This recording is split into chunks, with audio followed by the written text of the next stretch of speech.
کہ جب کوئی بندہ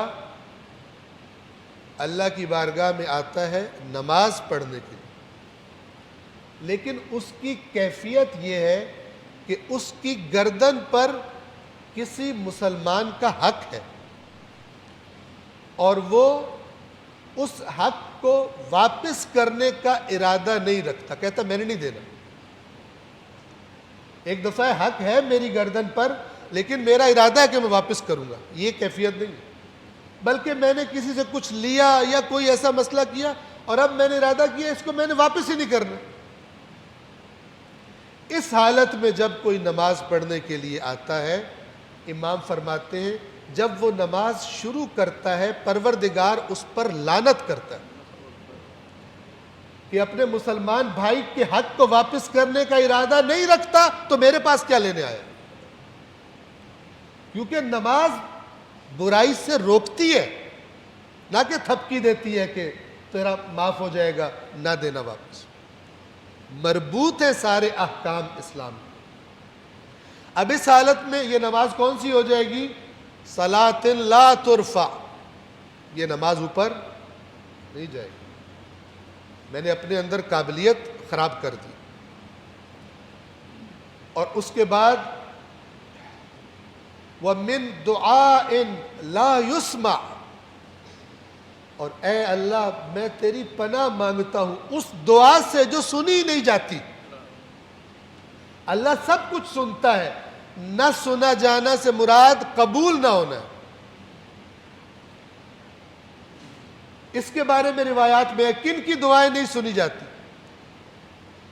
کہ جو ایسے کام کی دعا مانگ رہا ہے جو کرنا جس کا ایک حصہ اس کے اپنے اختیار میں ہے لیکن اپنے حصے کی محنت کرنے کو بھی تیار نہیں ہے اور کہتا ہے سب کچھ اللہ کرے، اور اللہ اس کی دعا اس کے منہ پہ مارتا ہے۔ مولا کا فرمان کئی مرتبہ یہاں ہم ذکر کر چکے، جو بغیر عمل کیے محنت کیے دعا مانگتا ہے وہ ایسا ہے جیسے بغیر کمان کے تیر چلا رہا ہو۔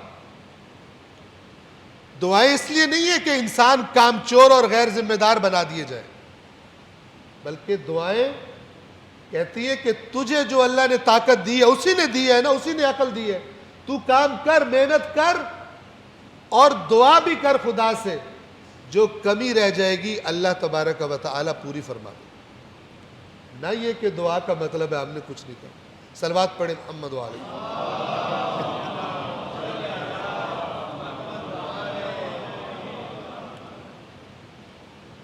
یہ چند جملے تھے جو اس پہلے خطبے میں آپ کی خدمت میں عرض کرنا چاہتا تھا۔ پروردگار عالم قرآن مجید کی تلاوت ہو یا دعاؤں کی تلاوت ہو، سمجھ کر پڑھنے کی ہم سب کو توفیق عطا فرمائے۔ بسم اللہ الرحمن الرحیم، والعصر ان الانسان لفی خسر الا الذین آمنوا وعملوا الصالحات وتواصوا بالحق وتواصوا بالصبر۔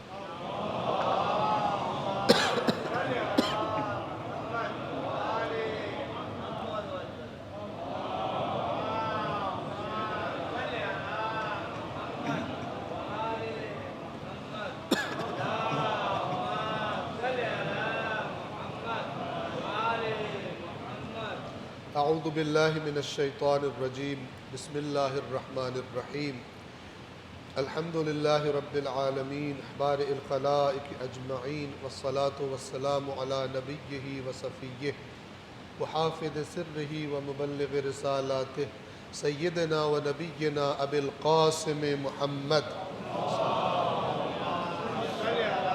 وعلى امیر المؤمنین علی بن ابی طالب وعلى فاطمة الزہراء سیدۃ نساء العالمین وعلى الحسن والحسین سیدی شباب اہل الجنہ وعلی بن الحسین ومحمد بن علی وجعفر بن محمد وموسى بن جعفر وعلی بن موسیٰ ومحمد بن علی وعلی بن محمد والحسن بن علی والخلف القائم المہدی المنتظر صلوات اللہ وسلامہ علیہم اجمعین۔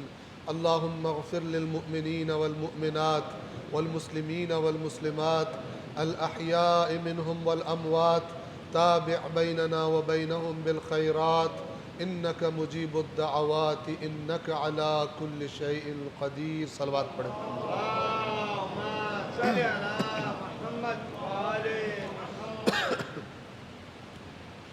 دوسرے خطبے کے آغاز میں ایک مرتبہ پھر تکرار کرتا ہوں، پہلے خود اپنے آپ کو اور پھر آپ تمام مومنین کو، بندگان خدا کو تقوی الہی، خوف خدا کی تاکید اور نصیحت کرتا ہوں۔ چند مناسبات کی طرف اشارہ کرنا چاہوں گا اس موجود وقت میں۔ سب سے پہلے اور سب سے اہم، گزشتہ ہفتے میں 17 ربیع الاول کا مبارک دن گزرا۔ اللہ تبارک و تعالیٰ کے انسانیت پر، بشریت پر، مخلوقات پر دو عظیم ترین احسانوں کا دن تھا۔ سب سے پہلا 17 ربیع الاول ہجرت نبوی سے 53 سال پہلے ولادت رسول اللہ محمد مصطفیٰ صلی اللہ علیہ وآلہ وسلم، اور دوسرا 83 ہجری میں 17 ربیع الاول امام جعفر صادق علیہ السلام کی ولادت۔ میں بطور تبرک اور بطور تذکر ان دونوں ہستیوں کی ایک ایک حدیث آپ کی خدمت میں تلاوت کرتا ہوں۔ پہلے اللہ کے نبی کا ایک فرمان، فرمایا اذا مات الانسان، جب انسان مر جاتا ہے، اس کی موت واقع ہو جاتی ہے، انقطع عملہ الا من ثلاث، تو اس کا جو عمل کا دفتر ہے وہ ختم ہو جاتا ہے، بند کر دیا جاتا ہے۔ انقطع، کٹ جاتا ہے، لائن کٹ جاتی ہے، جس کے ذریعے اعمال بھیجے جا رہے تھے وہ لائن کٹ جاتی ہے، وہ سلسلہ ختم کر دیا جاتا ہے، اس کی فائل بند کر دی جاتی ہے، سوائے 3 چیزوں کی، کہ یہ 3 چیزیں اس کو اس کے مرنے کے بعد بھی فائدہ دیتی رہتی، اور یہ تینوں چیزیں ہم سنیں اور کوشش کریں کہ جو اللہ نے زندگی دی ہے اس کے دوران ان تینوں کا بندوبست کریں، تاکہ مرنے کے بعد بھی اس دنیا سے جو ہمیں فائدہ ملنا ہے وہ حاصل ہوتا رہے۔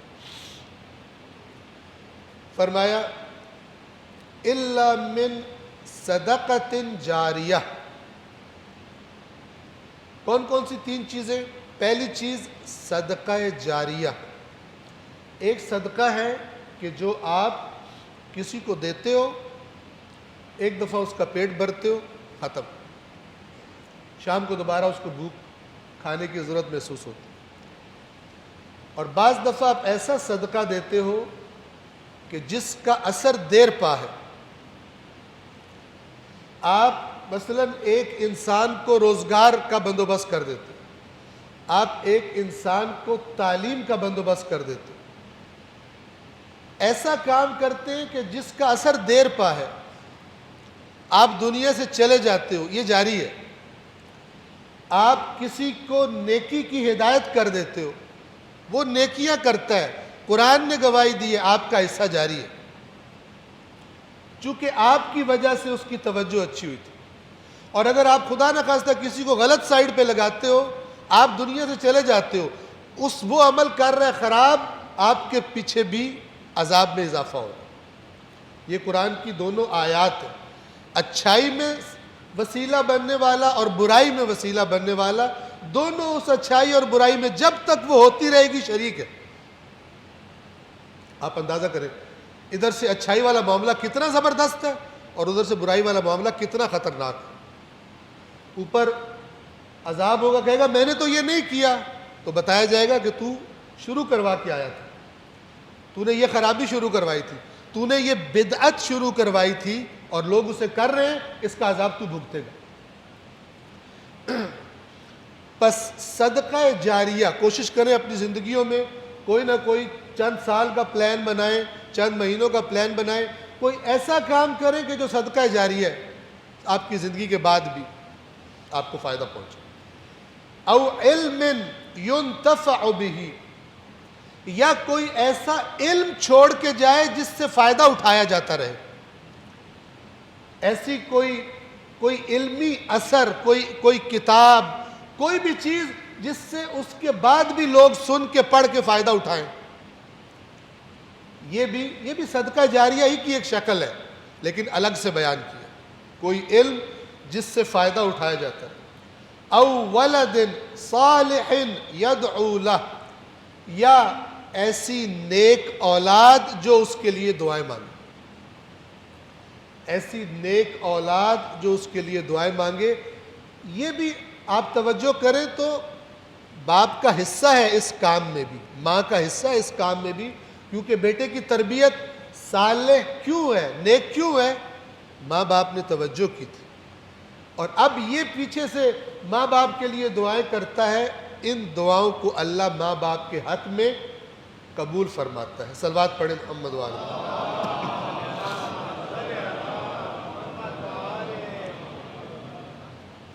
دوسری حدیث چھٹے امام سے، من استأجر اجیرا. یہ میں روایات دیکھ رہا تھا تو اس میں چونکہ نماز جمعہ کا ذکر تھا خاص طور پر، تو میں نے پھر اسی کو انتخاب کیا. توجہ فرمائیں. خاص طور پر وہ حضرات کہ جن کے ماتحت لوگ کام کرتے ہیں. من استأجر اجیرا ثم حبسه عن الجمعہ یبوء بإثمہ. اگر کوئی شخص کسی کو اجیر کرے، نوکری پہ رکھے، مزدوری کے لیے لے کر آئے، اور اس دن جمعہ کا دن ہو اور وہ اسے نماز جمعہ پہ نہ جانے دے، اپنے ماتحت کو، اپنے امپلائی کو نماز جمعہ پر نہ جانے دے، تو امام فرماتے ہیں اس کا جمعہ نہ پڑھنے کا گناہ اس کے ذمے ہے، جس نے اپنے ماتحت کو نہیں جانے دیا، روک لیا نماز جمعہ سے. وَإِن كَانَ هُوَ لَمْ يَحْبِسْهُ اشْتَرَكَ فِي الْأَجْرِ. اور اگر وہ اسے نہ روکے، اپنے امپلائی کو جمعہ پہ جانے سے نہ روکے، تو وہ جو امپلائی جمعہ پڑھے گا اس کے اجر میں یہ شریک ہے. اس کے اجر میں، جمعہ پڑھنے کے اجر میں یہ جس نے نہیں روکا. یہ بھی نہیں امام نے فرمایا کہ بھیجے، جمعے سے روکا نہیں ہے، اسے پتا تھا اسے جمعہ پڑھنے جانا ہے، نہیں روکا، تو وہ جو جمعہ پڑھے گا اس کے اجر میں بھی شریک ہے. یہ پھر وہی بات ہے، کیونکہ بالآخر یا آپ نے کسی کو ترغیب دی یا کسی کی نیکی میں رکاوٹ نہیں ڈالی. یہ بھی ایک قسم کی، چونکہ رکاوٹ کی وجہ سے بھی نیکی نہیں ہو سکتی. صلوات پڑھیں محمد وآلہ.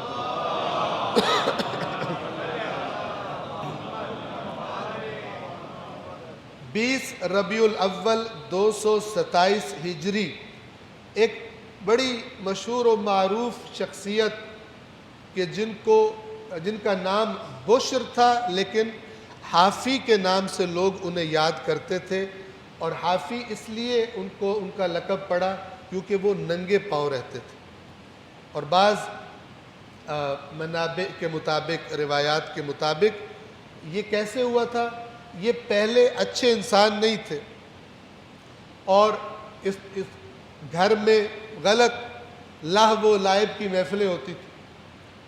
تو ایک دن، ایک رات اسی قسم کی کوئی محفل تھی کہ اس کے گھر کے باہر سے امام موسیٰ کاظم علیہ السلام گزرے. جب امام گزر رہے تھے تو اس کی کنیز گھر کے باہر آئی کوئی کام کرنے کے لیے. امام نے اس سے ایک بڑا معنی خیز سوال فرمایا کہ یہ گھر کسی آزاد کا ہے یا کسی غلام کا؟ آزاد کا گھر ہے یا کسی کے غلام کا؟ تو کنیز نے مسکرا کر امام کو دیکھا کہ عجیب سوال ہے، اتنا بڑا گھر کسی غلام کا ہو سکتا ہے؟ تو اس نے کہا کہ یہ کسی کے غلام کا گھر نہیں ہے، یہ آزاد کا گھر ہے، حر کا گھر ہے. حر کا معنی آزاد ہوتا ہے عربی میں. تو امام نے اس کنیز سے فرمایا کہ میں بھی یہی سمجھا کہ کسی آزاد کا گھر ہے. کسی کا غلام ہوتا تو گھر کے اندر سے یہ آوازیں نہ آ رہی ہوتی جو اس کے گھر کے اندر سے آوازیں آ رہی ہیں، اگر یہ کسی کا غلام ہوتا. مراد اللہ کا غلام ہونے. امام یہ کہہ کے آگے بڑھ گئے فرما کے آگے بڑھ گئے، اور وہ کنیز جب اندر گئی گویا دیر سے پہنچی۔ بشر نے سوال کیا، اپنی اسی محفل میں عیش و نوش میں بیٹھا ہوا تھا، سوال کیا کہ دیر کیوں لگائی ہے؟ اس نے واقعہ بیان کیا، اور جب اس نے واقعہ بیان کیا تو یہ بشر اسی حالت میں باہر دوڑ پڑا اور جوتے بھی نہیں پہنے، اور دوڑ کر امام کچھ دور گئے تھے، امام کو ڈھونڈ لیا اور امام سے معافی مانگی اور کہا کہ آپ نے بالکل سچ فرمایا، لیکن آج کے بعد میں آزاد نہیں ہوں بلکہ میں غلام ہوں۔ اور امام کی بارگاہ میں اس نے پروردگار سے اپنے گناہوں کی توبہ کی، اور یہ اسلام کی بڑی شخصیات میں ان کا شمار ہوتا ہے، مشہور و معروف شخصیات میں۔ صلوات پڑھیں محمد و آل محمد۔ پروردگار سے دعا ہے کہ جس طرح اس کو توفیق ملی، پروردگار عالم ہماری زندگیوں میں بھی وہ تمام کام کہ جو یہ گواہی دے رہے ہیں اللہ کو کہ یہ کام کرنے والے تیرے غلام نہیں ہیں بلکہ تیرے نافرمان ہیں، پروردگار ہمیں بھی وہی توفیق عطا فرمائے کہ جو توفیق بشر کو عطا فرمائی تھی۔ ایک دفعہ پھر صلوات پڑھ دیں محمد و آل۔